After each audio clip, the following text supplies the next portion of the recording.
Ratio, ये आप बहुत पढ़ेंगे, आप अगर न्यूज़पेपर पढ़ते हैं तो पी रेशियोज बहुत रेलेवेंट होते हैं या बहुत देखे जाते हैं. तो price is nothing but the market price of the security. So obviously it can be taken out only for listed securities. So price is here the market price of the security, right? Earning is derived from the profit the company is making. So how that security is priced vis-a-vis the profit made by the company. Okay, so market price divided by profit. Okay, so ये अच्छा ज्यादा बड़ा होगा तो अच्छा होगा या कम होगा तो अच्छा होगा. पी रेशियो को आप कैसे देखेंगे? जिसका बहुत ज्यादा पी रेशियो होगा वो आप सिक्योरिटी लेंगे या जिसका कम पी रेशियो होगा वो सिक्योरिटी लेंगे? जिसका अर्निंग रेशियो ज्यादा होगा. ज्यादा होगा, उल्टा है. नो मैम जिसका कम होगा मतलब प्रॉफिट ज्यादा होगा ना मैम, अगर कम होगा ratio. Let me explain to you. Price है हमारा मार्केट प्राइस, जो हमारा न्यूमरेटर है, divided by earning per share. ये पर शेयर है, market price per share, earning per share. EPS जो हमने देखा था, total earning divided by number of share is earning per share. अगर market price is comparison to earning per share is high, what does it mean? Is the security undervalued or overvalued? अगर आपका P ratio ज्यादा है, so what does it tell you? P ratio ज्यादा है तो मतलब price आपका numerator बड़ा है, राइट? तो मतलब शेयर का प्राइस ज्यादा है compare to earning per share. If I'm looking to invest in a company, I will look for a company which gives me good earning ना. जिस कंपनी का प्रॉफिट ज्यादा अच्छा होगा वही मुझे ज्यादा कैपिटल एप्रिसिएशन और डिविडेंड दे पाएगी, राइट? डिविडेंड समझते हैं ना अब तो हम लोग, सब लोग. डिविडेंड क्या है? Dividend is the share of profit. Ma'am profit, लाभांश जिसको हिंदी में बोलते हैं. कुबेर, हाँ, लाभांश जिसको हिंदी में बोलते हैं. इसको लाभ बोलते हैं, correct. So dividend is the share of profit by the company with the share holders. Okay, तो कब शेयर करेगी प्रॉफिट? जब कंपनी का प्रॉफिट ज्यादा होगा. तो ये जब अर्निंग पर शेयर ज्यादा होगी तभी तो कंपनी डिविडेंड दे पाएगी, राइट? तो अगर मार्केट प्राइस बहुत ज्यादा है और अर्निंग कम है, मतलब द शेयर इज ओवरप्राइस्ड. ओवरप्राइस मतलब जितना प्राइस मतलब थोड़ा सा प्राइस ज्यादा है. इफ आई इन्वेस्ट है, मेरा प्रॉफिट कम होगा क्योंकि बहुत ज्यादा स्कोप नहीं है आगे प्राइस के बढ़ने का. पर अगर earning per share is high, if the earning per share is high, that means the company is making a lot of profit compared to which the market price is not that high. So probably that is the right time to buy. Okay, तो जब हम share खरीदते हैं, we will study it in detail later on, but जब हम share खरीदते हैं तो हम ऐसे नहीं खरीद लेते ना. We have to look at shares. We have to do some analysis where before we buy the share. So we look for low PE ratio. So they are also known as value stock. मतलब company कब लो होगा? जब EPS ज्यादा होगा तब ये लो होगा. तो EPS is high compared to market price. So that means this is a right share to buy. So जब हम लोग शेयर लेते हैं, so we can also look at low PE shares because the return would be better. अब company profit कर रही है, profit बना रही है, तो डिविडेंड भी अच्छा देगी. और जब मार्केट को इसका वैल्यू समझ में आएगा तो इसका मार्केट प्राइस भी बढ़ेगा. So this is a good price to the good share to pick. तो वैल्यूएशन, हमने वैल्यूएशन रेशियो में देखा था. Valuation ratio will tell you whether the value you are paying for the share is good enough. तो उसमें हमने ये P देखा था और पीबी, हाँ, compared price compared to book value, price compared to earning per share, EPS. तो ये देखा था कि किस तरह से कंपनी का प्रॉफिट हो रहा है and whether it is the right price to pick. So जब हम लोग शेयर खरीदते हैं तो दो चीजें हमें देखनी पड़ती हैं। एक तो हमें देखना पड़ता है कि कंपनी कैसी है, कंपनी का मैनेजमेंट कैसा है, कंपनी आगे प्रॉफिट करेगी कि नहीं, उसको हम बोलते हैं फंडामेंटल एनालिसिस। जो फंडामेंटल्स होते हैं कंपनी के, जो बेसिक चीजें होती हैं, उसको हम एनालाइज करते हैं। और दूसरी चीज हम एनालाइज करते हैं प्राइस। तो प्राइस हम टेक्निकल एनालिसिस से एनालाइज करते हैं। तो जो हमने वैल्यूएशन देखी उसमें हम क्या देखने की कोशिश कर रहे हैं, weather the value of the share in the market appropriate for me to buy that share। तो वो सारे वैल्यूएशन रेशियो है। तो P ratio, just to sum up, is the ratio of price of market price of the shares compared to the earning per share। So a low P stock is better to buy because earning अच्छी हो रही है और market price आगे बढ़ेगा। Okay, anything else? No ma'am. और कोई शक, सवाल? Okay, so let us go ahead with looking at other ratios। So let us look at enterprise value। Enterprise value basically to define is the total amount of money somebody would need to take over that business, okay, or the total value of that business। तो total value क्या होगी? सबसे पहले market cap। कैसे calculate करते हैं market capitalization? You've seen it many Number times। share into price per share. Yes। So number of shares into market price of each share will give you the market cap Into price per share. into And price per share. Price per share या into number of shares will give you market capitalization. कुछ नहीं है, सिर्फ market में कितना पैसा है, मेरा मार्केट में कितना पैसा है कैसे पता चलेगा? जितने मैंने शेयर्स इशू किए हैं और उसका प्राइस क्या है, that is the total market I have in the total money I have in the market. So market capitalization is nothing but the total money of the company in the market. Okay, और अगर आप देखेंगे कि जब share prices बढ़ते हैं तो ये बहुत बोला जाता है कि यू नो मार्केट कैप बढ़ गया। मार्केट कैप क्यों बढ़ गया? क्योंकि प्राइस बढ़ गया। प्राइस बढ़ेगा तो मार्केट कैप भी बढ़ेगा। Okay, so enterprise value is the total money of the company. So कैसे कैलकुलेट करेंगे हम? We will take the total market value of the company plus जो उसने डेट लिया है और जो उसका मतलब इंटरेस्ट जाता है plus preferred shares and we will deduct cash and cash equivalent. Simple चीज है। एंटरप्राइज वैल्यू है कि अगर किसी को ये पूरी कंपनी अपने नाम पे करनी है, you can look at like this. अगर किसी को पूरी कंपनी अपने नाम पे करनी है तो उसको कितना पैसा खर्च करना पड़ेगा? उसको पहले तो सारे शेयर मार्केट से खरीदने पड़ेंगे, फिर सारा डेट पे करना पड़ेगा, इंटरेस्ट पे करना पड़ेगा, और प्रेफर्ड शेयर्स लिया है तो वो भी पे करना पड़ेगा, तभी तो उसका पूरा होगा। And what will help him? जो कैश पहले से है that will help him to buy it।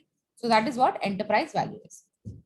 So enterprise value is the market value of the entire business including shares and debt। It reflects the market value of claims that equity holders, preferred holders and debt holders have on the company। So theoretical value is market cap plus net debt plus minority interest plus preferred shares minus cash and cash equivalent is the enterprise value। Now we can compare it with EBITDA। EBITDA क्या होता है? EBITDA, anyone? Earning before interest and tax, depreciation and amortization। Correct। So earning before any other deduction। So EBITDA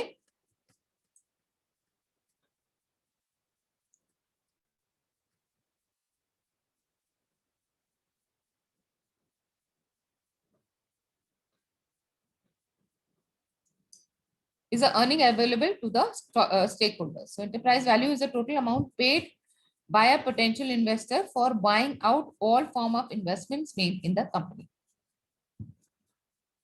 So enterprise value takes both debt and equity, whereas PE जैसे हमने देखा था takes only equity। So stakeholders वही shareholders होते हैं। Stakeholders दो हो सकते हैं। स्टेक होल्डर्स जिनका कंपनी में इंटरेस्ट है, तो स्टेक होल्डर्स इक्विटी भी होता है, इक्विटी ने भी पैसा लगाया है, प्लस डेट भी होते हैं। डेट भी स्टेक होल्डर इसलिए होंगे कि उनका इंटरेस्ट आएगा कि नहीं आएगा, उनका प्रिंसिपल वापस आएगा कि नहीं होगा। Stakeholder is a person who has some kind of interest in the company. आपके जो क्रेडिटर्स हैं वो भी स्टेक होल्डर्स हैं, क्योंकि अगर आपका प्रॉफिट नहीं होगा तो उनका पैसा भी वापस नहीं मिलेगा, right? So stakeholder is any person who has some interest. So management is a stakeholder. Employees are also stakeholders. मतलब मैम जिनका प्रॉफिट होता है वो लोग स्टेक होल्डर्स होते हैं जो अपना हाँ, प्रॉफिट मतलब देखते हैं। yes, people who have some interest in the company. Okay. So enterprise value is the total money an investor will need to buy out the business divided by EBITDA. So it takes both debt and equity. P ratio जो हमने लिखा था, price by earning, it only takes the value of per equity share. So higher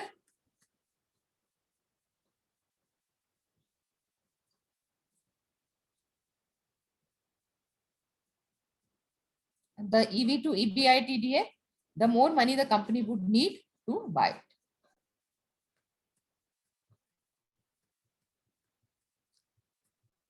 So enterprise value is the total value of enterprise from claims point of view. So जब company अगर बंद होगी तो किस किस को पैसा वापस करना पड़ेगा? So market cap plus net debt plus minority interest plus preferred share. So the enterprise value reflects the market value of claims that equity holders, preferred holders, and debt holders have on the company. Then we can look at total shareholder return also. तो इसमें दो component होते हैं। अगर आपने share खरीदा है, you are looking at two kind of profits. इसका आइकॉन है,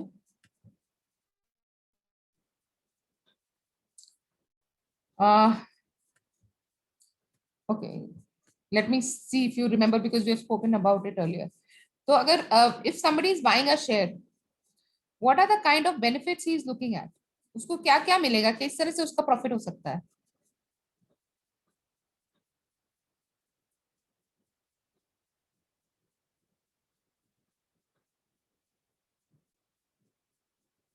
मैम डिविडेंड मिलेगा। डिविडेंड मिलेगा, ठीक है। और मैम और अगर इक्विटी शेयर है तो एक्स्ट्रा प्रॉफिट भी मिल सकता है। वो तो डिविडेंड ही हुआ ना, अगर कंपनी ने प्रॉफिट किया तो उसको डिविडेंड ही मिलेगा।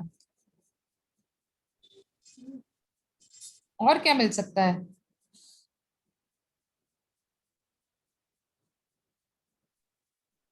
राइट मिल सकता है। क्या चीज? और वो मैम वोटिंग राइट मिल सकता है उसको, और वो ओनर हो सकता है। वोटिंग राइट तो ठीक है, वो तो शेयर इन द प्रॉफिट है, वोटिंग राइट है। तो ये तो वोटिंग राइट तो आप मान लो कि नॉन कैश बेनिफिट है ना। कैश बेनिफिट क्या क्या हो सकता है उसको? मैम इन्वेस्टमेंट्स ज्यादा होंगी, फिर वहां पे लोग इन्वेस्ट ज्यादा करेंगे ऐसे। तो उससे शेयर होल्डर को क्या फर्क पड़ेगा? शेयर होल्डर का क्या प्रॉफिट हो सकता है? इंडिविजुअल शेयर होल्डर का क्या प्रॉफिट हो सकता है?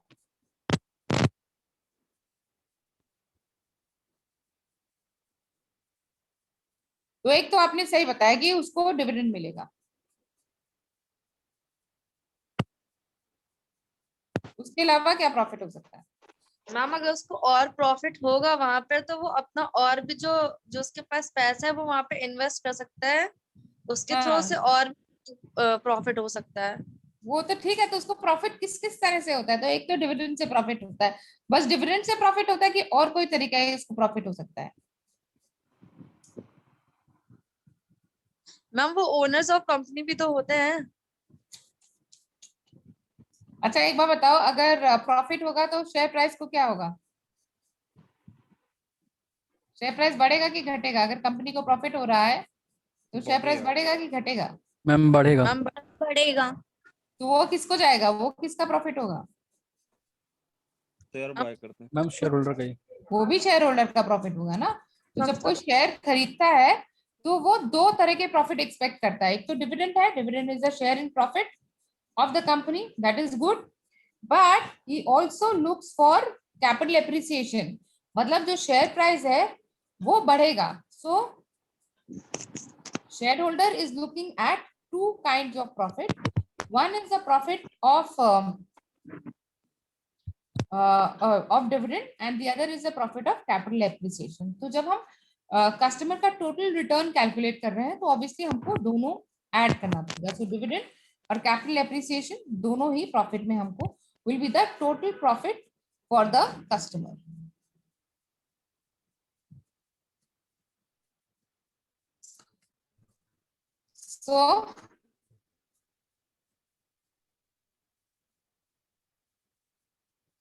So total shareholder return is earning of the shareholder over a period.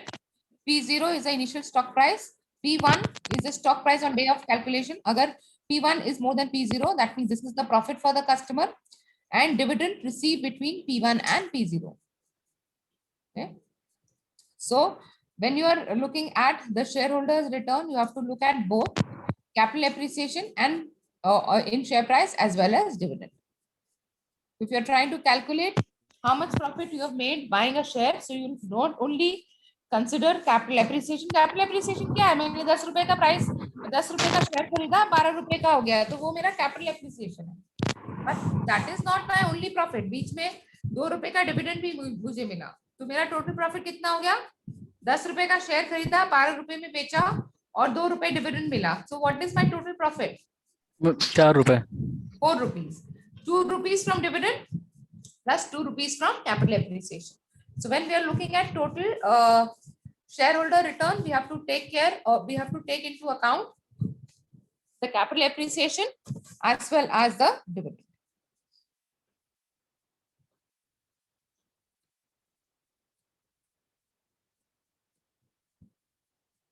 So EV जो हमने अभी पहले देखा, enterprise value, how much is the company's total value as multiple of EBITDA.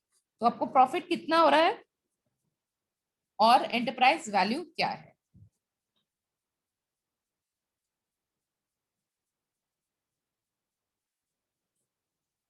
So since it denotes claims of both debt holder and equity holder, appropriate measure in denominator has to be taken.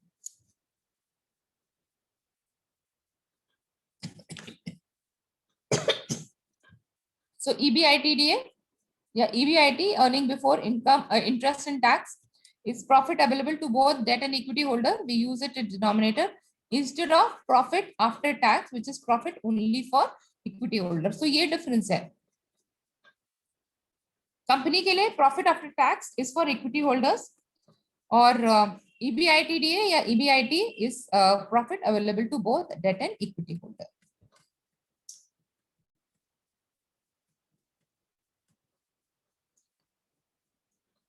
So this is most commonly used multiple for commodity based companies like steel, copper, iron, coal, etc., where debt level are generally very high. As the cost of debt can vary depending upon the geography or the size of the corporate, it forms an integral part of the valuation. So ये भी एक valuation ratio है. We're calculating the value of the company in comparison to the profit it makes. Okay, so काफी sensible ratio है क्योंकि अगर profit कम हो रहा है और market value ज्यादा है, that means ये बहुत दिन this is not very sustainable. Company कब सस्टेनेबल होगी? जब प्रॉफिट बहुत हो रहा होगा और डेट कम होगा, right? So this is a way to see whether it is worth buying this company.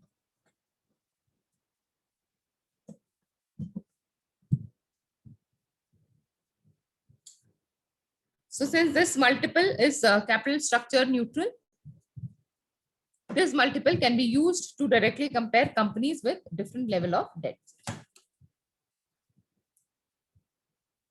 And this multiple is often the most used multiple in case of merger and acquisition or takeover. So यही मैंने आपको EBITD, EV value या enterprise value हमने देखा कि enterprise value is the money somebody will have to pay to take control of the entire business. Okay. Anybody who's trying to take over this company would look at whether this company is making enough profit in comparison to the enterprise value.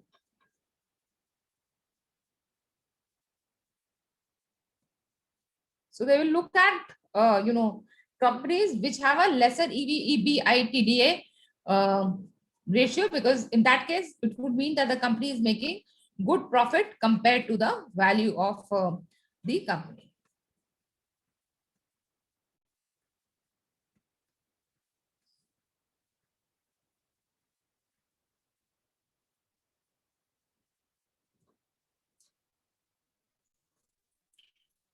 So the rationale of using this ratio, it is useful in comparing firms of different leverage. Now leverage हमने देखा है क्या होता है leverage? Anyone remembers what is leverage? Ma'am जो दूसरे का ma'am- पैसा हम लोगों ने यूज करने के लिए लिया होता है। Ma'am, Correct. So leverage- uses of debt by companies. I'm sorry. And uses of debt by company. Yes, yes, yes. Right. So useful for comparing different level of leverage. Useful for comparing firm of different capital utilization, and usually it is positive. Drawbacks क्या है? यहाँ पे cash flows हम consider कर रहे हैं. Okay. So free flow, cash flow would be more strongly grounded. अब ये एक estimation है. So therefore it might not give you the right kind of results. So people can exaggerate the cash flow क्योंकि denominator अगर बड़ा होगा तो value कम आएगी, so they can exaggerate the cash flow. And free float cash flow is more strongly grounded.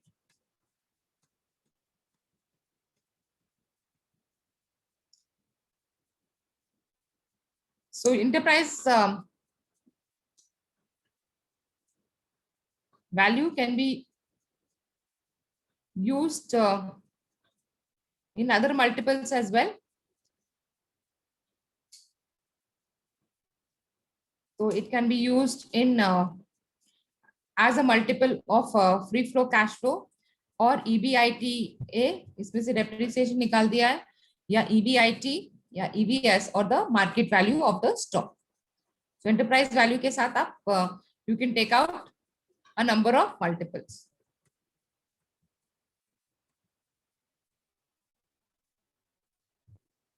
तो यहाँ पहले भी देख चुके हैं. PE ratio basically tells you how is the stock priced in comparison to the earnings. So PE ratio takes the market price of the securities and divides it by the earnings to growth. Okay. Then you can also look at expected growth. तो आप जो है price to earning ratio, you can compare it with the expected growth. If the expected growth is high, okay, then the PEG ratio would be lesser, and if the expected growth is less, then the is more. Then that means the expected growth is less, and therefore the PEG is higher. Okay. Then in that case, it would mean that your stock is expensive. So PEG helps us in comparing PE with growth. Now we are looking for companies which can give us growth, high growth. That is what our investor wants. An investor wants that he should get good returns on his investment, and he will get good returns only if the company grows. So if he compares the price to earning ratio with the expected growth, okay, and if the expected growth is high, this is the expected growth is in the denominator. So if the expected growth is high, your PEG would be lesser, and expected growth is higher, then your PEG would be higher. Okay, so PEG of 1.5 means the share is cheap in the market. If the PEG is 10 times, then the share is expensive. So this is I've been telling you कि आप जब share खरीदते हैं तो company तो आपने देख लिया कंपनी के फंडामेंटल्स अच्छे हैं, कंपनी प्रॉफिट कर रही है, पर you also have to look at the price of the share. ऐसा नहीं ना, because we have seen that the total return of the shareholder is the capital appreciation plus dividend. So company profit अच्छा बना रही है, good, that means it will pay dividend. But that is not the only thing I have to look at. I have to also look at how soon, or how my share price would rise, whether my share price would rise or not. So, and whether it is a right price to buy. I don't want to buy something very expensive and then market correct hoga, so I will not be able to make profit. So I also have to look at the price in comparison to the earnings of the company, and that is, and the future growth of the company. So PEG ratio basically takes both into consideration, the earning of the present earning of the company plus the growth prospect. So for example, P is 30 times, the growth rate is 20%, P 20 times, the growth rate is 2%.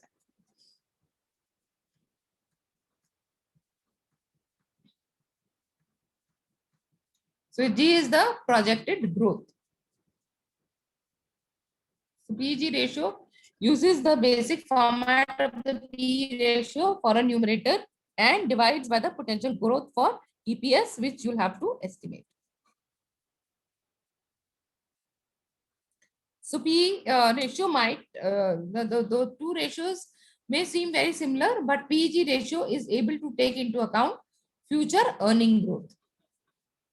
A very generally rule of thumb is that PEG ratio below 1 is considered to be a good value. So you're trying to value would mean that this share or this stock has a scope for growth in future. So obviously you want to buy a stock which will also increase, which will also generate capital appreciation for you, or which will also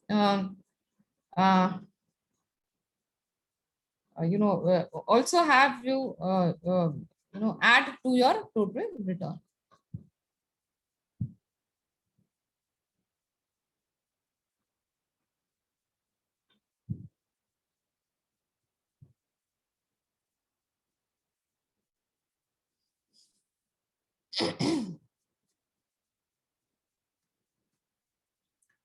Now discounted cash flow. अब cash flow क्या है? Cash flow is the future potential of earning. Okay, but हम उसको discounted cash flow क्यों बोलते हैं? Discounted इसलिए बोलते हैं because we understand if we get 100 rupees today, it is not equivalent to 100 rupees getting 100 rupees 2 years later. Any reason why 100 rupees today is more than 100 rupees 2 years from now? Some time value of money. Time value of money. So time value of money, basically the logic is that there is inflation, so the value of money would decrease. Also, if I have 100 rupees today, I can invest it to get better return. Okay, so when we are looking at cash flows for a business, तो हमको देखना है कि whether this business is profitable or not. So we'll have to look at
Okay, sorry, I thought I got disconnected.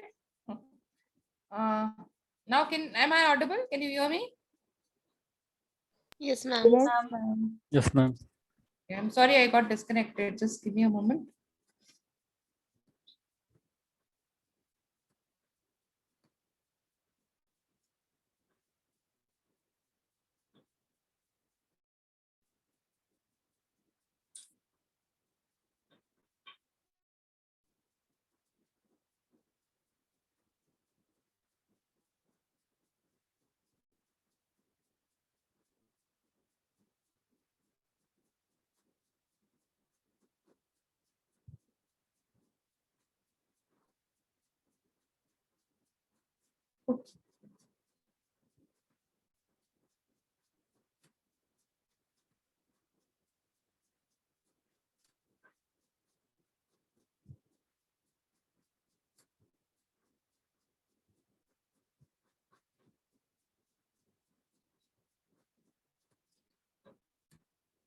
So you can see the screen as well, na?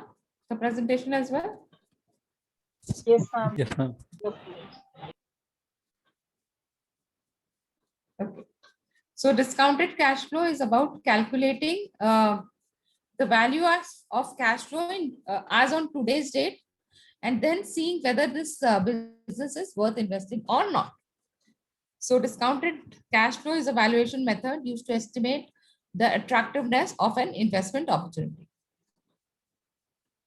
So discounted cash flow analysis uses future free cash flow projections and discounts them to arrive at present value. तो हमने देखा ना inflation होता है तो value of money falls. So you have to discount the future cash flow, and in which is used to evaluate the potential for the investment. So if the value is arrived through discounted cash flow analysis, if discounted cash flow is higher than your outflow today, then this is worth investing, otherwise on it is not. So if the value arrived at through discounted cash flow analysis is higher than the correct cost of investment, the opportunity may be a good one. So if you look at this formula, this is the same formula we use for compounding. You know, the only difference is when we are compounding or when we are calculating return in future, we are multiplying it, and when we are discounting, we are dividing. So if you remember the current account, the compound interest formula, A is equal to P1 plus R divided by 100 to the power n, where R is the rate of interest you're getting and n is the number of years you are keeping that deposit for. And if you have to calculate the discounting cash flow, you use the same factor for dividing. So if you have to calculate it for multiple years, then you will divide it by multiple years. So DCF is also known as discounting cash flow. If this is more than your cash outflow today, your investment is worth doing, otherwise not.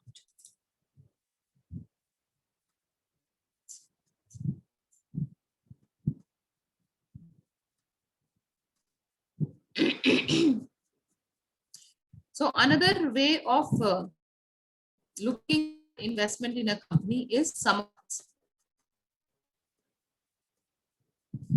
So sum of parts valuation is one of probably the one of techniques to be used for valuation. So here you use the value of entire conglomerate with unrelated business segment. So instead of looking at working of a company, you look at value of each company. So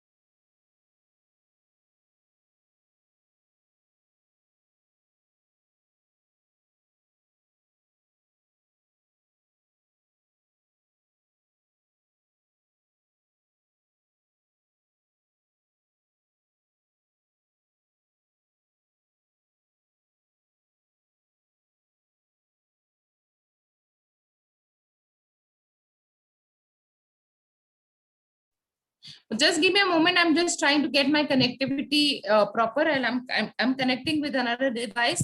So 2-3 minute दे दीजिए मुझे, मैं उस device से connect करके I will resume the class.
Okay, so I could finally join. Can you hear me?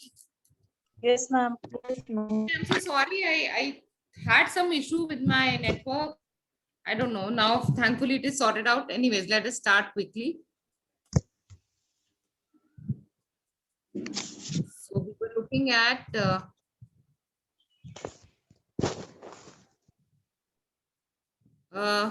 sum of parts analysis.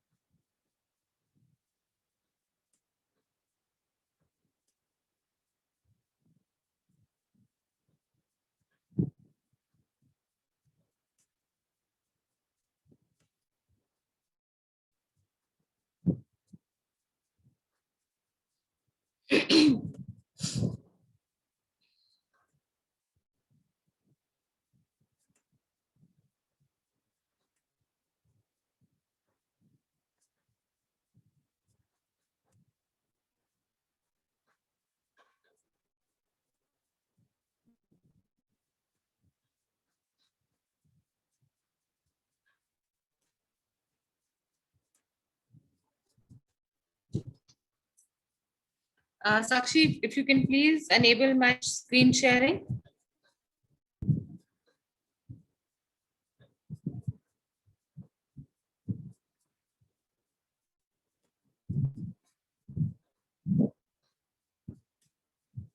Thanks.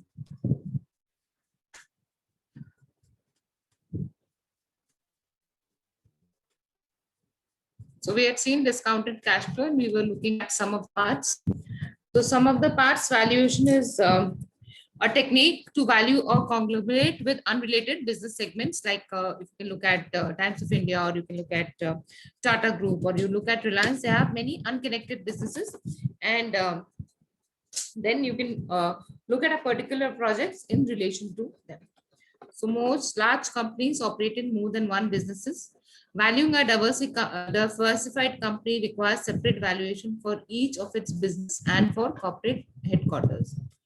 So this method of valuing a company by parts, then adding them up in known as sum of the parts or full form sum of the parts valuation, and is commonly used in practice by stock market analysts and companies themselves.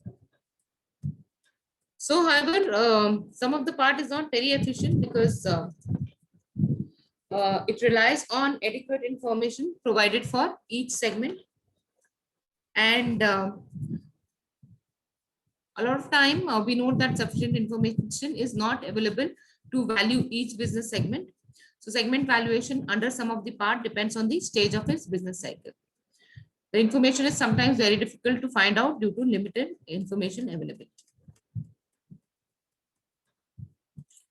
Another limitation of some of the parts is that various synergies and cost saving associated with function of each segment when they operate as part of a conglomerate. मतलब कि जब company दूसरी company बड़ी company के साथ काम करती है, so a lot of time there is cost saving, or there are things which you cannot take into account only for one company. So while evaluating the segments separately, the synergies and cost are not available. Some of the parts valuation can only be fully realized if the management decides to break up the segment and run them as a separate unit. So अगर आप एक particular segment या particular project को evaluate करना चाहते हैं, then the information has to be available for that particular segment. However, this becomes impossible as the company size and the managed remuneration are closely linked, and spin-off may not be in their personal interest. Then free cash flow. Free cash flow gives total amount of free cash flow available to the firm. So simple formula, EBITDA minus capex. Capex is your capital expenses on changes in working capital and taxes. So this can be used for both equity holders and debt holders. So this will tell you what is the profit available for paying off interest or dividend repayments and debt repayments, dividend and debt repayments. So what is the free cash available with the company for payments to various stakeholders? So this is about Ma'am, valuation ratios. Yes. ma'am, what Yes. is capex? Capital expenses Yes, and ma'am. expenses over long period of time. So दो तरह के expenses होते हैं business में, एक revenue expense होता है और एक capital expense होता है. So capital expenses for longer time, revenue Yes, आपके ma'am. छोटे वाले expenses होते हैं. तो उसको हम working capital expense भी कहते हैं, Okay, revenue. ma'am. So that brings us to the last part of our ratio analysis, which is DuPont analysis, limitation of ratios and exercise. Right. So this is a revision of whatever we have seen till now. So basically we will look at various ratios जो हमने पहले देख चुके हैं. कौन-कौन से ratios देखने हैं हमने? Ma'am, profitability ratio, liquidity ratio, solvency ratio, or valuation Or ratio. valuation. Yes, ma'am. Okay, so we will just revise. So now let's start with DuPont analysis or DuPont chart. So DuPont analysis tries to evaluate the component of a company return on equity. So ROE हमने देखा, return on equity. Now DuPont analysis is called so because this was first used by DuPont, the company DuPont, इसलिए इसका नाम DuPont analysis हो गया. So to compare two different firms, DuPont analysis tries to identify a strength or weaknesses that should be looked at. So it looks at return on equity, also it asset efficiency and financial leverage.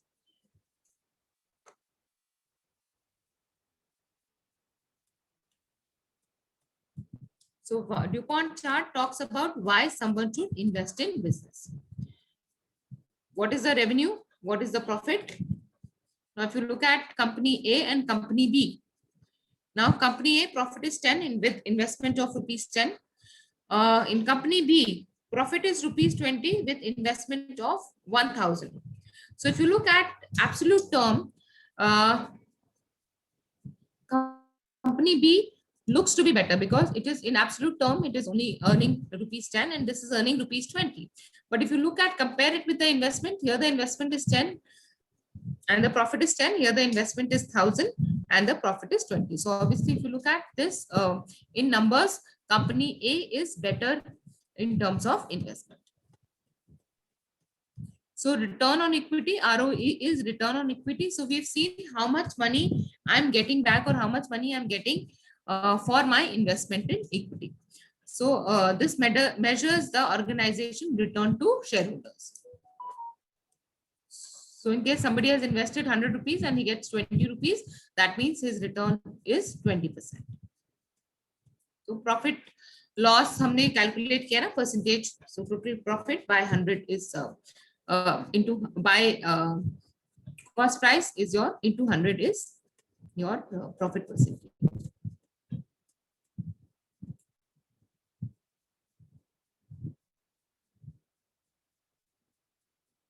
So rather than return in equity, DuPont analysis is a better way to measure. So you can do that without breaking the return on equity components. Investors could be duped into believing that the company is good investment when it is not. So as I told you, DuPont analysis is called so because it was first used in DuPont Corporation and it breaks return on equity into 3 components. One is profitability, asset use efficiency, and financial leverage. So leverage is using how the company is using debt. Profitability is what is the profit generated, and asset turnover ratio is how well the company is using the assets. So we have seen your equity is a source of fund, right? Where assets is your usage of fund. So how equity gets converted into asset, then how assets get converted into revenue, and how revenue gets converted into profit. ठीक है, तो equity है आपका uses of fund, source of fund, फिर आपने इस source से क्या एसेट्स बनाए, तो आपने इन्वेस्टमेंट तो बहुत कर लिया, पर whether that investment is giving you the required return, आप आपके मान लीजिए आपका आपने जो है 1000 रुपीज निकाला लगाया अपने एसेट में, so is it generating revenue worth that 1000 rupees, या 1000 रुपीज में आपको 1 रुपया रेवेन्यू जनरेट हो रहा है. Revenue is total cash flow and profit is after minusing the expenses, and how your revenue is getting converted into profit. So it's a very detailed analysis. DuPont analysis is a detailed analysis which tells you how the assets are being used to generate profit and what is the equity usage by the company. So DuPont formula takes the net profit margin ratio जो हमने देखा था. It also takes the asset turnover ratio and financial leverage. So net profit margin ratio क्या होता है? Net income by sales. Asset turnover ratio is sales by total assets. And financial leverage is total assets by equity. Total assets में क्या क्या आ जाएगा आपका? Total आपके जो fixed assets हैं और फिक्स एसेट्स है, करंट एसेट्स है, सब कुछ आ जाएगा. And assets would be equal to equity plus the debt you have raised. So financial leverage is total assets by equity. If you multiply it, simple mathematics, ये denominator और numerator cancel हो गया, ये डिनोमिनेटर न्यूमरेटर कैंसिल हो गया. So in DuPont analysis you calculate return on equity by net income by share holders equity. So here you are not taking anything, you are talking about only concrete things. So company का profit क्या है? Net income है ना? So net income divided by shareholders equity is the ROE.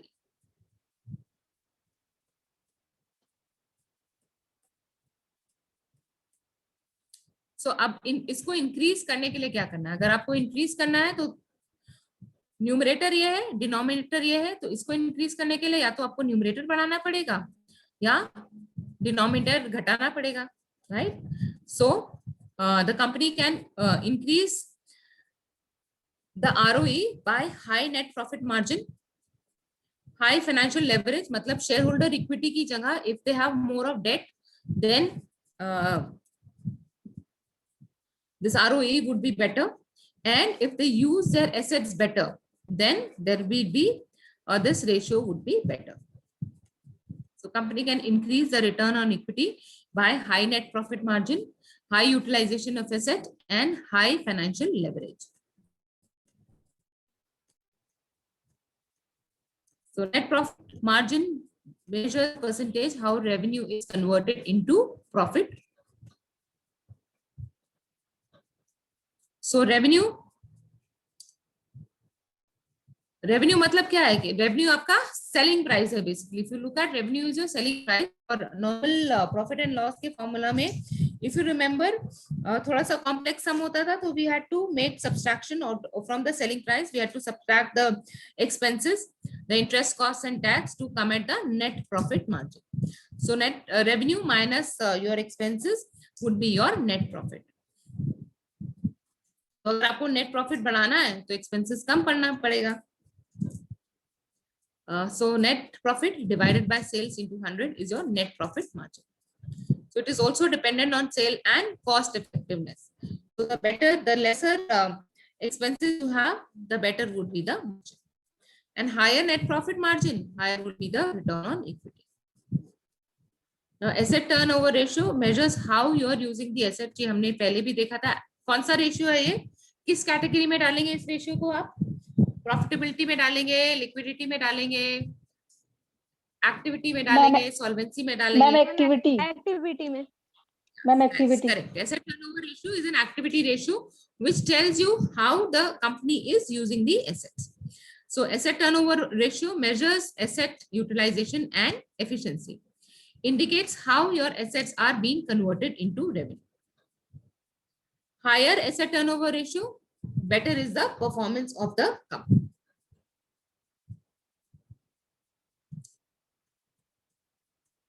So you can calculate it two ways. You can take the fixed assets, which is plant, machinery, land, and working capital, जिसको हम current asset भी बोलते हैं. तो current assets हमारा क्या है? Receivable, inventory and payable. So efficiency of converting long-term assets into revenue. How good, it also tells you how good your company is in managing short-term capital. So higher asset turnover ratio would mean higher company's efficiency and higher return on equity. Ma'am हाँ, ma'am payable turnover ratio जो है ma'am minus किया गया है क्या? Ma'am payable हाँ, turnover वही तो हुआ रेशियो ना है वो आपका करंट। अगर आप करंट एसेट्स वर्किंग कैपिटल निकालते हो ना, तो वर्किंग कैपिटल कैसे निकालते हो? Receivable plus inventory minus payable, ये वर्किंग कैपिटल है ना, ये वर्किंग कैपिटल है, short term capital required. Then equity multiplier is assets divided by equity. So it measures financial leverage. Now आपके जो assets आए हैं वो इसी पैसे से तो आए हैं ना. Asset is a utilization of fund, equity is a source of fund. So equity multiplier shows you how much money of the shareholders you have invested in the assets. So higher the equity multiplier, higher is the leverage and higher the debt as compared to total asset. क्योंकि equity है ना, हमारे assets तो would be debt plus equity. तो जितना अगर हमारा equity multiplier बड़ा होगा, that means हमारा asset is big in comparison to equity is bigger, and that means if this number is high, that means our company is more leveraged. Is it good or bad? Yeah, okay, right. What is the positive, what is the negative of a leveraged company? हर चीज के financial world में कुछ अच्छा कुछ बुरा नहीं होता है, दोनों के प्रोज एंड कॉन्स होते हैं. So what are the pros of a high leverage company and what is the cons of a high leverage company? Anyone?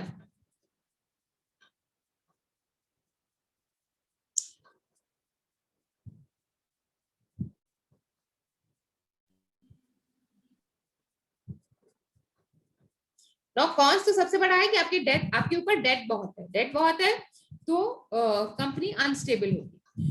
Pros क्या है कि the reputation of the company is good, that's why they are able to generate a lot of debt. So maybe the company is working well and they are able to generate a lot of debt. Ma'am हाँ, ma'am equity multiplier का meaning बता दीजिए, explain कर दीजिए इसको. आपके total asset में equity का ये यहाँ पे जो फॉर्मूला लिखा है इसका मतलब यही है, आपके जो टोटल एसेट है उसमें इक्विटी का क्या प्रपोर्शन है, राइट? तो मान लीजिए आपका एसेट 10 रुपए का है और इक्विटी आपका 5 है, तो ये मतलब 2 हुआ ना, आपका इक्विटी मल्टीप्लाई 2 हुआ, मतलब 5 रुपए तो इक्विटी में है, बाकी 5 रुपए कहाँ से आया है आपके पास? एसेट. बाकी 5 रुपए का एसेट कहाँ से आया है? मैम डेट से आया है. डेट से आया है, तो बाकी आपका 5 रुपए डेट से आया है. okay? तो जितने एसेट है उसमें आपका आधा ही इक्विटी से आया है, बाकी डेट से आया है. और अगर ये 3 है, अगर ये 3 है तो मीन्स आपका और कम इक्विटी है ना, 15 है और 15 आपका एसेट और इक्विटी आपका 5 है. That means 10 is your debt and 5 is your equity. Yes, sir. That means the company is more leveraged. अच्छा, more leverage में प्रो क्या है? more leverage में प्रो क्या है कि यू नो जैसे हमने देखा कि डेट होल्डर्स की ज्यादा एक्सपेक्टेशन नहीं होती है, डेट होल्डर की एक्सपेक्टेशन होती है बस इंटरेस्ट मेरे को टाइम पे मिलता रहे, और कोई एक्सपेक्टेशन नहीं होती है. इक्विटी की एक्सपेक्टेशंस बहुत हाई होती है. तो अगर कंपनी के पास डेट है तो उनकी कॉस्ट भी कम हो जाती है, because they just have to pay interest, and if the interest rates are high तो कॉस्ट ज्यादा भी हो सकती है. तो सबका प्रोज और कॉन्स है.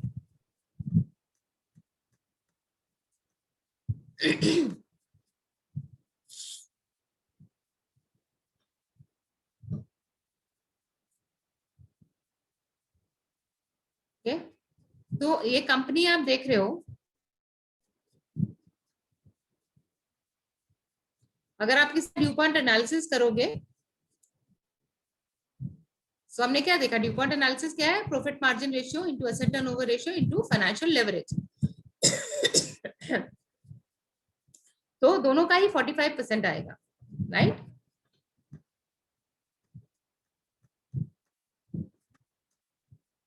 बट अगर आप देखो तो इस कंपनी का प्रॉफिट मार्जिन कम है पर एसेट टर्नओवर रेशियो ज्यादा है और फाइनेंशियल लेवरेज भी कम है।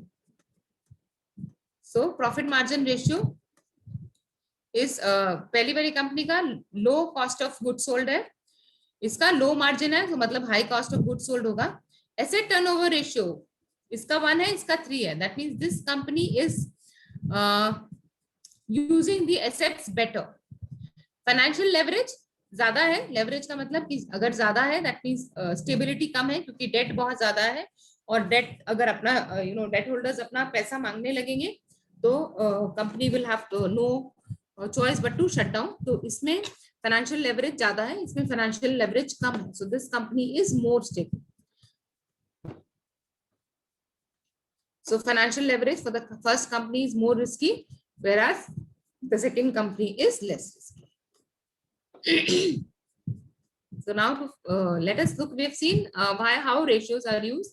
Let us look at limitation of ratios. So can you think of any limitation of ratios?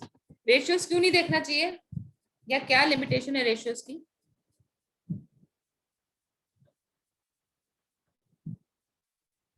सबसे पहले कि एब्सोल्यूट नंबर में नहीं है, सो हो सकता है कि रेशियो दोनों कंपनी का बराबर हो बट एब्सोल्यूट नंबर में ज्यादा हो सकता है। सो फॉर एग्जांपल दोनों का दोनों कंपनी का प्रॉफिट मार्जिन से 10% है बट एक कंपनी का प्रॉफिट जो है 1 करोड़ है और दूसरी कंपनी का 1 लाख है। सो रेशियोज में देखोगे तो सेम लगेगा but 1 crore in actual and 1 lakh in actual are very different. So ratios will not give you the absolute number.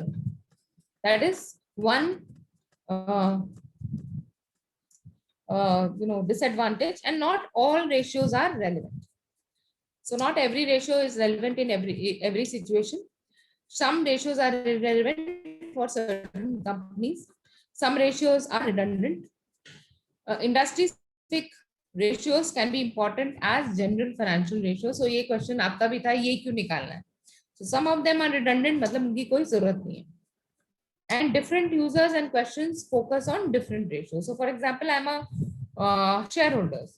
I do not want to know what is the asset utilization. What I want to know is what is the EPS, what is the profit. So and for example, I'm a creditor. I'm not interested in anything else. I'm just interested in creditor turnover ratio क्योंकि मुझे पता करना है कि मेरा पैसा कब आएगा, right? So different users and questions focus on different ratios. Different sources categorize some ratios differently and include different ratios. Also, difference in accounting standard can limit comparability. So this again, if you remember, we had also seen reading financial statement, and we have seen that we are progressing towards standardized accounting standards. So if the accounting standards are not standardized, then comparability would be affected.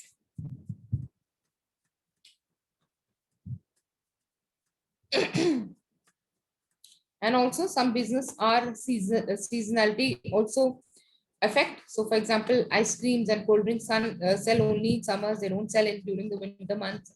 So effect of seasonality should be considered. A large firm operate in different division and industries. Date and duration should match.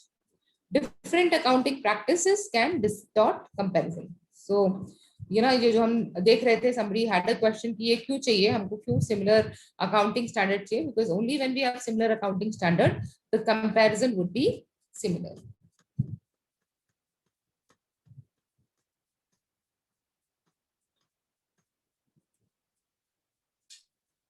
So group of ratios should be used for trend analysis. 3 years ratios are preferred. So एक साल के ratio से कुछ नहीं होता है, you have to look at for a longer term. Historical cost accounting and inflation can reduce effectiveness.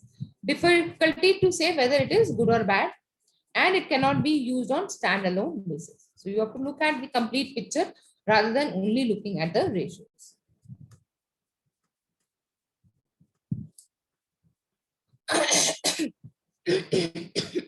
So ratios help us evaluate performance. किसका phone बज रहा है?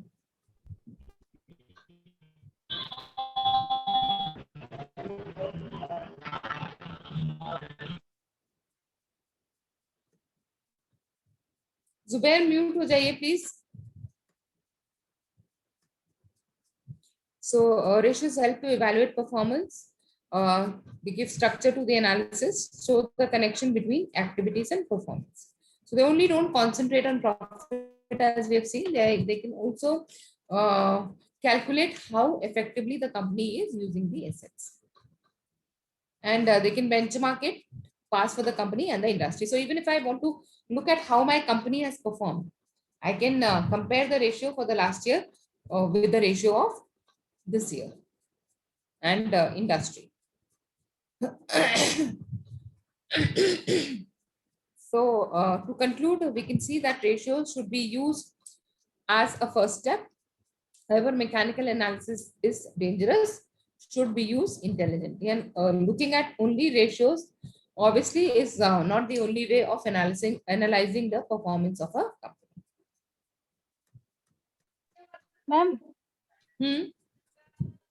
Ma'am, what is meaning of mechanical analysis, ma'am, in terms of finance? क्या चीज mechanical analysis is dangerous? This is Yes, what you are asking. ma'am.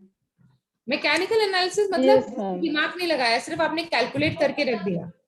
वो तो किसी में भी चीज है ना, मैकेनिकल कोई भी चीज आपने करके रख दिया, so that doesn't give you a good result. So घर पे भी आप जब Okay, ma'am. कोई काम करते हो तो आपकी मदर आपसे बोलती है ना कि सिर्फ करने के नाम के लिए मत करो.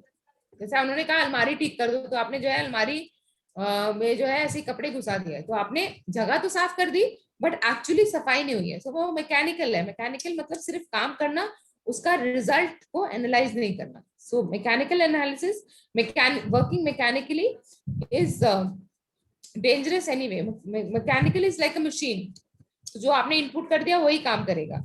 ratios cannot be used like that. Usme you have to also analyze them with respect to the industry, with respect to the volumes of the business. So there are many things apart from the ratio which you have to look. So mechanical analysis is dangerous. सिर्फ आपने ratio calculate करके रख दिया, that is not of much help. So Okay, to ma'am. summarize the ratio, हमने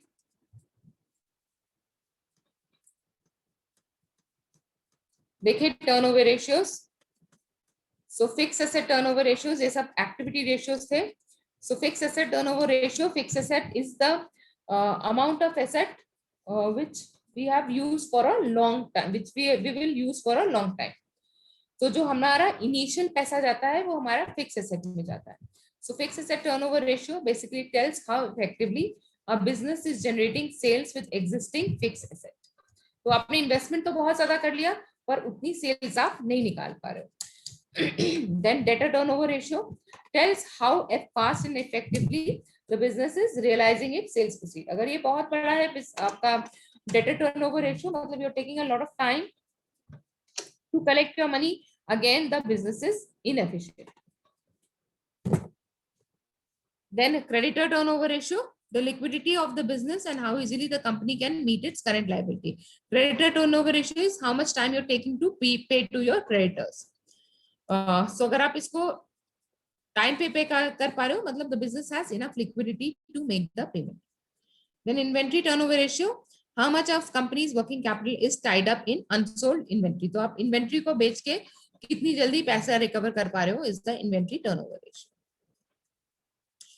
Inventory conversion period is number of days for which working capital needs to be arranged for by the business while sale proceeds are being realized. So we've seen the capital cycle means conversion of cash back into cash, and that is the inventory conversion cycle, because you buy raw material work in progress is your inventory. When you sell it and recover the money, that is the inventory conversion period. Debtor collection period is the number of days taken to collect debt, lesser the better. Creditor payment period, average time taken to settle the supplier, more is better. यहाँ पे आपको पैसा देना है, यहाँ पे आपको पैसा लेना है. तो no, simple logic. The earlier you can get the money, the better for the business. The later you have to pay, the better for the business. Cash conversion cycle, time taken by a business to convert inventory to cash. Then current ratio is liquidity ratio. It takes current assets and current liability into account. So current asset divided by current liabilities will give you current ratio. So current ratio measures the cover that current assets have on short-term liabilities. Higher the better. Quick ratio or asset test ratio is similar to current ratio, but it removes the assets which will take some time for conversion. So it looks at it takes in only the liquid assets. So short-term liability of business ability to meet short-term obligation with its most liquid assets. Higher the better. Cash ratio only takes cash into account. So if the business has cash balance to cover its current liabilities. Then operating cash flow tells you how many times the cash flow will cover what the company owes in short term. Then solvency ratio tells you how the capital has been used. So you have the equity ratio, which tells you what is proportion of owner funds to the total amount invested in business. So capital हमारा दोनों हो सकता है, equity capital भी हो सकता है और debt capital भी हो सकता है. But here it tells you how much equity is invested in the business. Then a similar debt will tell you how much debt the company has. So proportion of borrowed funds to the total investment in the business. Debt equity ratio, जिसको हम leverage भी कहते हैं, will tell you how much times do you have debt. Now here again, as we've spoken about, there are pros and cons for this. So higher the debt, the higher would be the interest payment and higher would be the unstability of the company. The more the equity, more stability of the company.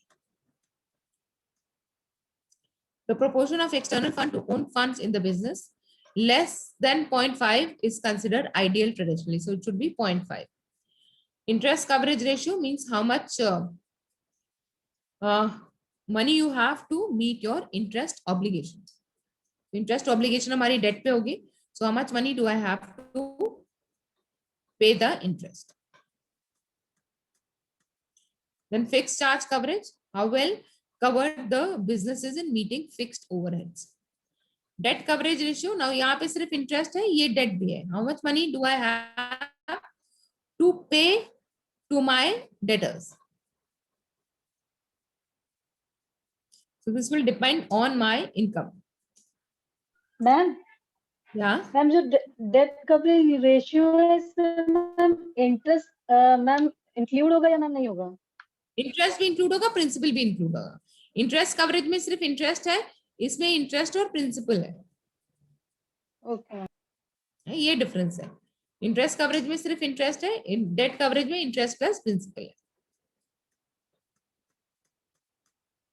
Then we have seen valuation ratio. Most of the valuation ratios are based on the price of the share in the market, whether it is EPS or PE ratio or price to book value ratio. All of them are based on the market price of the share. So you have earning per share. So yeah, apart from this does not take the market price, but it takes the number of shares. So how much profit is made per share for the shareholders. Dividend payout ratio, how much profit the company is paying out as dividend. Dividend yield would depend on the first price of the share for the shareholder. So dividend yield, how much returns the shareholder can earn through dividend. Book value we have seen is the, you can also say as the net worth of the company. So financial value of the business. So PB ratio takes the price of the share and the book value. So it tells you whether the stock is rightly priced. Lower price to book value ratio means the stock is undervalued and right time to pick the stock. Then you have the PE ratio. It takes the earning. So price to earning. So what's the price of the share compared to the earning it makes. So it indicates expectation of growth. High PE ratio typically for high growth companies. Then enterprise value we have seen is the total value of the market value of the company. So market value of business including equity and debt. Total shareholder return would cover the amount of dividend the company is paying, and also the capital appreciation. So accounts for capital appreciation and dividend during the period. PEG ratio takes growth into account. So comparing PE with growth of the business. Then valuation ratios can also be discounted cash flow. So here it tells about what is the cash flow in future. So you have to discount it to today's value. So discounted cash flow talks about present value of business using future free cash flow projections. Free cash flow is a total amount of free cash flow available to the business. Then you have profitability ratio. Profitability में ज़्यादातर में you'll have to take sales. So you have the gross profit margin, which talks about how effectively the business uses raw material and labor to manufacture and sell. So gross profit is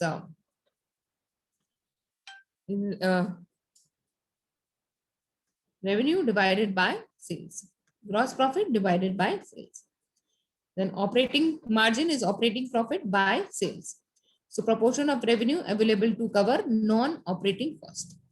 Net profit margin is net profit by sales. So efficiency of the business to generate shareholder earning from sales. Return on equity is how much profit each rupee of shareholder capital generates. So these are your profitability ratios. I hope सबने लिखे हैं. You can refer to it when we are revising. You can just refer to it. क्योंकि मैंने आपसे बोला था ना कि आप लिखते जाओ साथ साथ में, so that you will remember it for a longer time. Then return on assets. So but it will take profit as well as the total asset. So percentage is return on asset employed in business. Then return on capital employed, percentage return on book value to total capital invested. And we have seen the DuPont analysis. It takes the net income margin, the asset turnover ratio, and the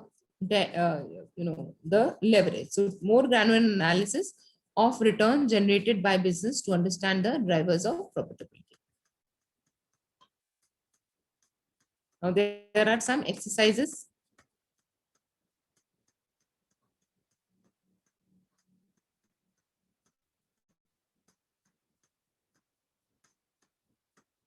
Okay.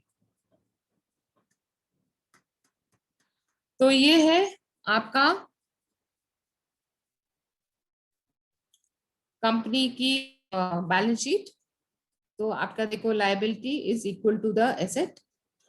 So it has the capital, the reserves, the term loan, the bank cash credit, trade creditors and provisions.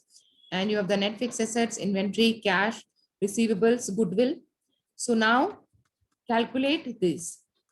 So just write down, ये पहले लिख लीजिए, ये आपको calculate करना है. Net worth, tangible net worth, outside liabilities, net working capital, current ratio and quick ratio. तो ये सब आपको कैलकुलेट करना है. तो ये पहले लिख लो. I am giving you 2 minutes. ये लिख लो और उसके बाद I will show you the balance sheet again.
Okay ma'am, हो गया. लिख लिया आपने? Okay. Yes, ma'am. Showing the balance sheet to you. Now calculate all these. So I'm giving you 5 minutes. 5 minute में हो जाना चाहिए. बहुत सिंपल है.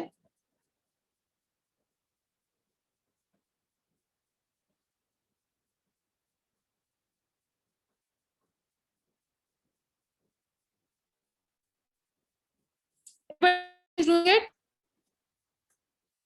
Yes, ma'am.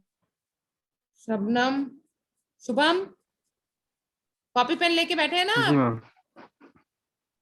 Okay, so simple है. Today Surendra has not joined in. Who's not joined in? Swati, Palak, Abhinav.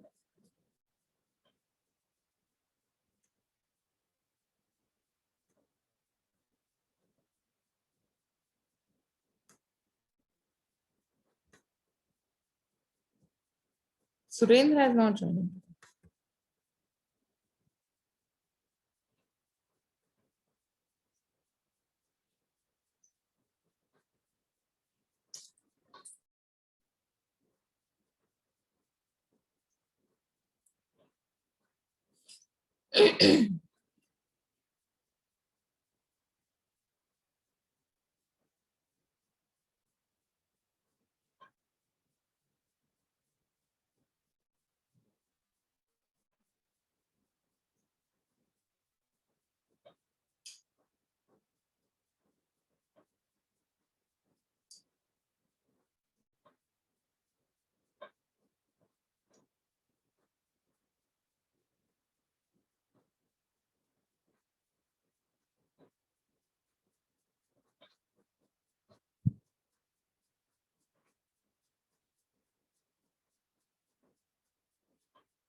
Okay, so are you able to do it?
So were you able to calculate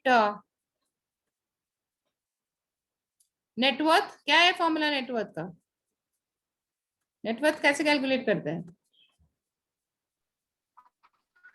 net worth क्या है? Ma'am liabilities minus assets. Liabilities minus assets. पर liability और assets तो बराबर है, कौन सी liabilities minus करेंगे आप? Ma'am debtors liability. Debtors liability, okay. तो कितनी आई आपका? What is the net worth of this company?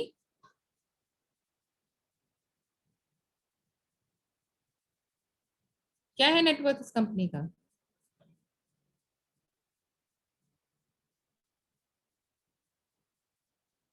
So you are right, Shubham, you are right when you say debtors liability minus asset. So asset हमारा 800 rupees है for example, और हमारी debtors liability कितनी है?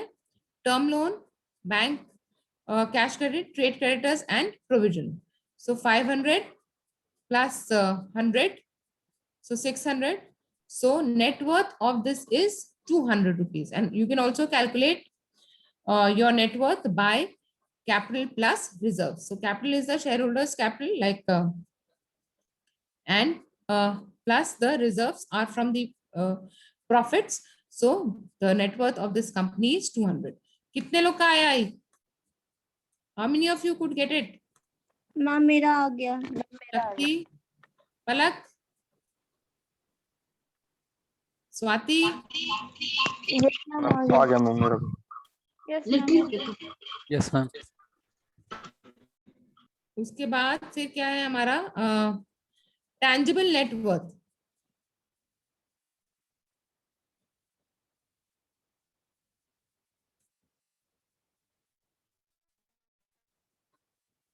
Tangible net worth कैसे निकालेंगे?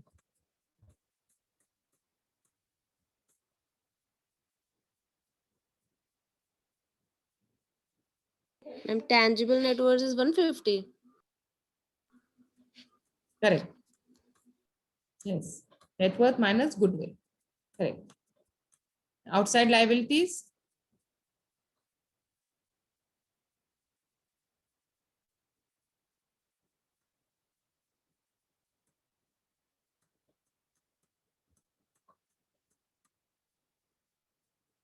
Okay, so let me show you the solution now. So your net worth, ये हमने देखा, we were able to do it. Tangible net worth is net worth minus goodwill. Outside liability is trade liabilities, cash credit plus creditors plus provisions, which is 600. तो ये net worth plus outside liability is your asset. Net working capital is current asset minus current liabilities.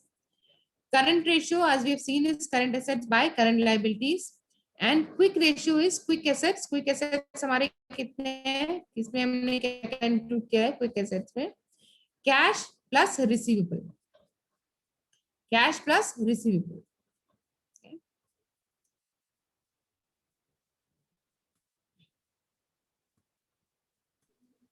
Are our quick assets. And this is what it is.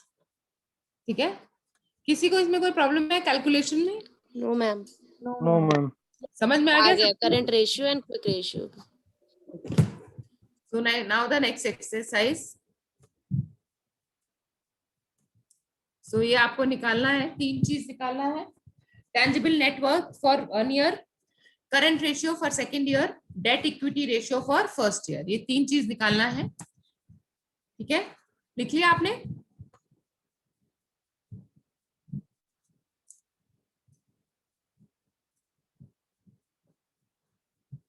Okay, and I'll populate the. इसमें भी 5 minute से ज्यादा नहीं लगना चाहिए. अब इसमें थोड़ा सा डिफरेंस ये है कि इसमें आपको 2 years का बैलेंस शीट दिया and how your balance sheet has changed in the last 1 year. Okay? So now you have to take out the tangible net worth for 1st year, current ratio for 2nd year, and debt equity ratio for 1st year. So ये तो easy है.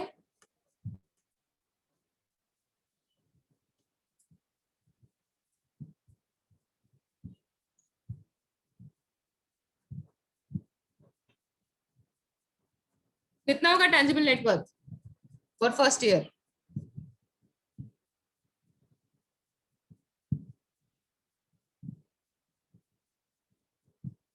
जल्दी बताओ, ये तो mental calculation है.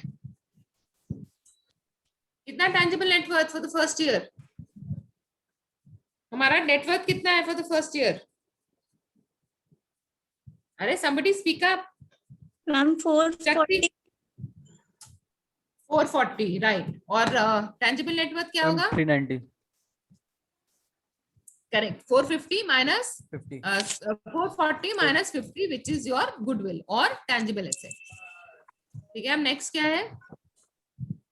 Current ratio. Current ratio में हम क्या लेंगे? Current assets और current liabilities. तो हमारे current assets क्या है?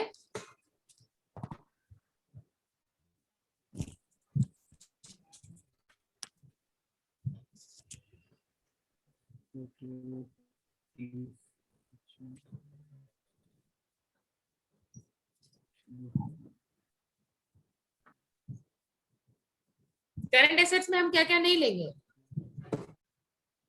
क्या नहीं लेंगे करंट एसेट में? नेट फिक्स्ड एसेट्स नहीं लेंगे। करेक्ट।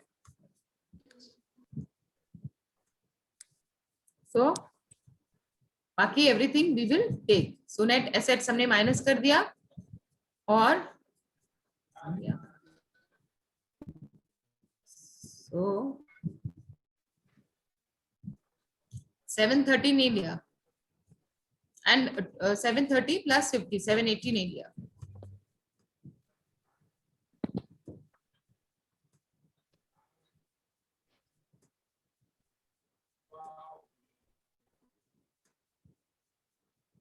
राइट, सो 820 बाय 800। डेट इक्विटी में कोई प्रॉब्लम नहीं है। हमारा इक्विटी तो हमारा कितना है, इक्विटी हमारा है सेकेंड ईयर के लिए निकालना है ना। सो इक्विटी हमारा है और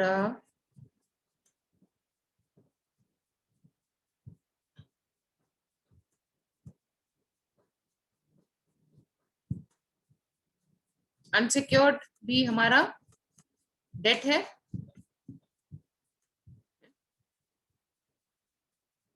So that is our debt. Oh, that's a first year के लिए निकालना, sorry, it is for the first year. I was looking for the second year.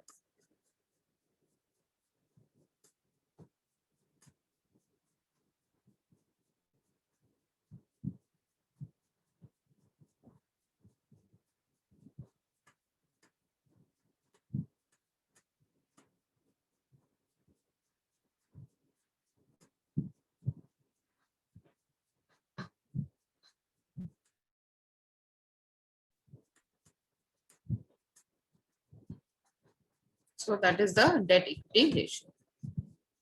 So debt, total debt divided by total equity is your debt equity ratio. Yeah. And the next exercise, इसमें क्या क्या निकालना है आपको? Debt equity ratio, tangible net worth, outside liabilities by total tangible net worth and current ratio. So I think by now we have learned debt equity ratio is debt by equity.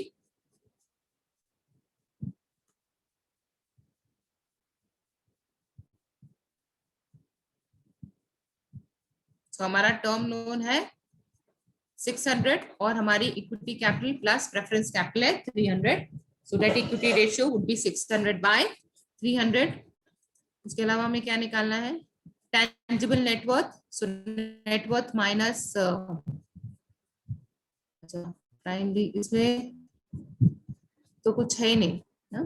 So tangible net worth, because we do not have any intangible asset, so we'll take only equity capital. And current ratio तो आपको पता है, current assets by current liabilities. So quickly let us do this one as well. Okay, इसमें तो solution दिया हुआ है. Current ratio, quick ratio, क्या फर्क है current ratio और quick ratio में? मैम करंट रेशियो में इन्वेंट्री भी लेते हैं और क्विक रेशियो में इन्वेंट्री को माइनस कर देते हैं. तो इसमें सिर्फ हम कैश और रिसीवेबल लेंगे. क्विक में हम सिर्फ कैश और रिसीवेबल लेंगे. और debt equity ratio is long term liabilities by tangible net worth.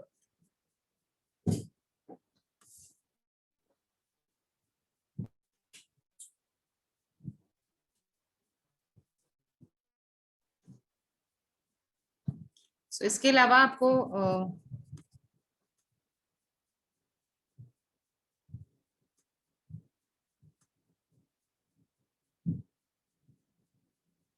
ये तो बहुत इजी है. If the profit of sale is profit to sales is 2% and the amount of profit is 2, what is the sale?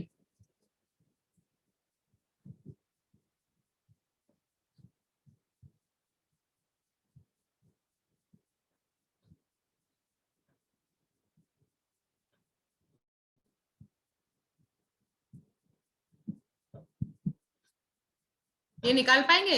ये तो mathematical question है rather than ma'am 2 crore 50 lakhs. correct.